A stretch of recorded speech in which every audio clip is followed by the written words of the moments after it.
káyé gbọ́ ní ìròyìn. ìròyìn káyé gbọ́, ìròyìn káyé gbọ́, ìròyìn káyé gbọ́, ìròyìn káyé gbọ́, ẹ jẹ́ a jọ gbọ́ ìròyìn. ẹgbẹ́ àsìkò yìí ò ní gbogbo ibi tí ẹ ti ń gbọ́ mi ìròyìn káyé gbọ́ ni mo wá sí ti gbọ́yìn láti kàn ní Jígí Alára.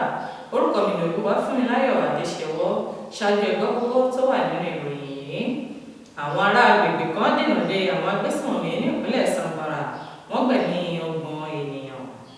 Ìnájó iléègbé àwọn òṣìṣẹ́ ìjọba ní ìpínlẹ̀ Èkó. Ọkùnrin ẹni 30 ọdún kan ni wọ́n ti mú fún ẹ̀sùn pé ó fipá ní àjọṣepọ̀ pẹ̀lú ọmọ ọdún 7. Àwọn apẹja ní ìpínlẹ̀ Rivers ṣe ìwọ́de lórí ikú akẹgbẹ́ wọn. Kí n tó tẹ̀síwájú nínú ìròyìn yìí, ẹ jẹ́ kí a dókè lọ́hùn fún ìpolówó ọjà.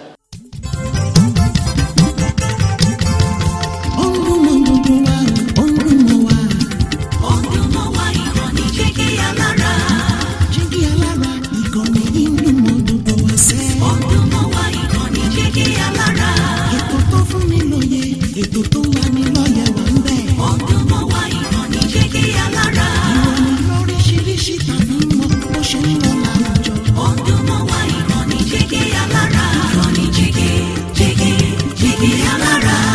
Jígí, Jígí, Jígí Alára. Jígí, Jígí, Jígí Alára. Jígí, Jígí, Jígí Alára. Ìkànnì Jígí Alára 24, bàbá gbogbo. Ẹ káàbọ̀ padà láti òkè lọ́hùn-ún. Ìròyìn ọ̀hún rèé lẹ́kùnrẹ́rẹ́.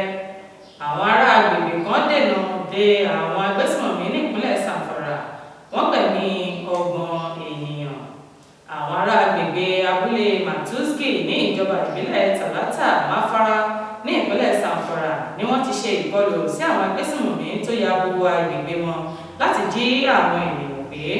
Àwọn agbésùnmọ̀mí náà ló ya bo agbègbè náà bíbà, ṣùgbọ́n tí wọ́n rí ìdojúkọ láti ọ̀dọ̀ àwọn ará abúlé náà tí wọ́n sì gbìyànjú láti sá wọnú igbó kan ní agbègbè ọ̀hún kí àwọn 30 ènìyàn tó pàdánù ẹ̀mí wọn látàrí ìjà ìbọn tó wáyé láàárín wọn.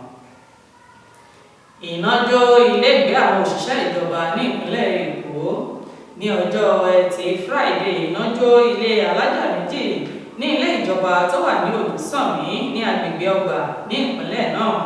Iléègbé oníyàrá méjì tó wà ní fúláàtì 5 lójó gẹ́gẹ́ bí ìwádìí tí àjọ Lagos State Emergency Management Agency LASTMA ṣe.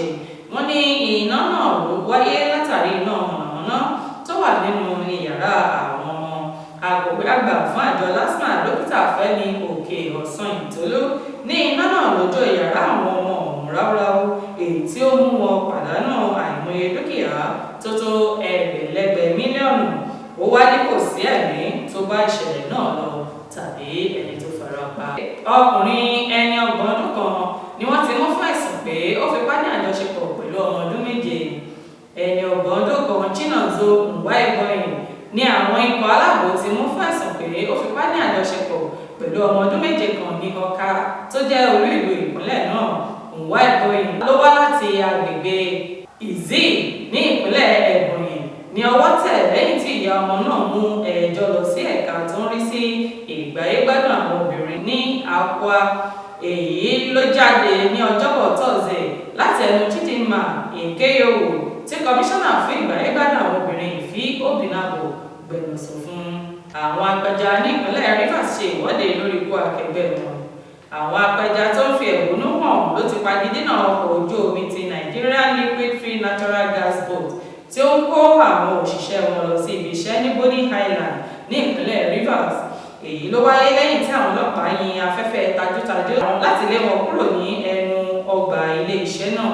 Ilé-iṣẹ́ náà ni wọ́n fi ẹ̀sùn kàn pé apẹja náà ló rì sínú odò lẹ́yìn tí ọkọ̀ ojú omi ilé-iṣẹ́ ọ̀hún ba ọkọ̀ àti àwọn ọkùnrin náà jẹ́.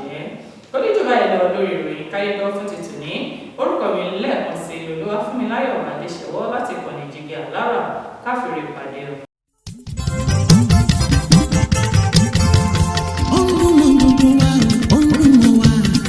Ọdún mọ́ wá ìkànnì Jígí Alára. Jígí Alára, ìkànnì ìlú mọ̀ọ́dúndún wá sẹ́. Ọdún mọ́ wá ìkànnì Jígí Alára. Ètò tó fún ni lóye, ètò tó wà ní lọ́yẹ̀ wà ń bẹ̀. Ọdún mọ́ wá ìkànnì Jígí Alára. Ìròyìn lóríṣiríṣi tàbí